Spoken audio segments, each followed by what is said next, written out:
सनातन secrets में आज हम महाभारत के इतिहास में नागों के बारे में बात करेंगे। कश्यप महर्षि की पत्नियों में दो थी, विंता और कद्रु। कद्रु 1000 सर्पों की मां थी।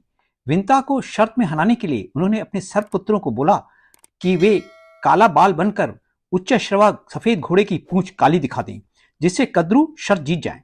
कुछ सर्पों ने मां का कहा माना और कद्रु शर्त जीत गई। विंता 500 वर्षों के लिए उनकी दासी बन गई।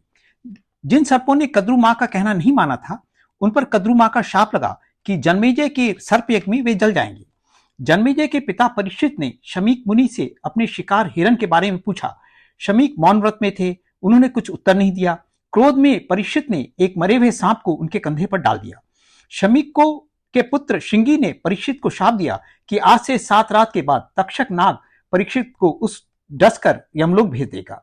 परीक्षित राजा ने बहुत सुरक्षा का प्रबंध किया, परंतु तक्षक नाग एक फल के अंदर घुसकर उन तक पहुंच गया और उनको डसकर मार दिया। इसीलिए सर्पों से बदला लेने के लिए परीक्षित के पुत्र जन्मेजय ने सर्प यज्ञ शुरू किया, जिसमें सर्प खींचे चले आते थे और यज्ञ की ज्वाला में गिरकर जल जाते थे। नागों में शेषनाग ने पृथ्वी को अपने फन पर रखकर स्थिर किया और विष्णु की शैया बने। नागों में श्रेष्ठ वासुकी को समुद्र मंथन में देवताओं राक्षसों ने रस्सी की तरह प्रयोग में लाए। वासुकी ने अपनी बहन की शादी ऋषि जरत्कारु से की। सर्पयुग शुरू होने पर वासुकी तक्षक आदि नागों को यज्ञ अपनी ओर खींचने लगा। तब वासुकी की बहन ने अपने ज्ञानी तपस्वी पुत्र आस्तिक को बुलाकर उसे वह सर्प यज्ञ रुकवाने को कहा।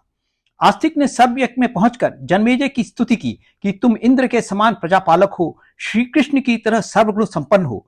जन्मेजय बहुत प्रसन्न हुए और आस्तिक को वरदान देना चाहे। आस्तिक ने मांगा कि सर्प यज्ञ बंद हो जाए। सर्प यज्ञ बंद हो गया और वासुकी एवं तक्षक बच गए। फिर भी सहस्त्रों सर्प यज्ञ की ज्वाला में चले गए और जल गए। फिर मिलेंगे। जय श्री कृष्ण।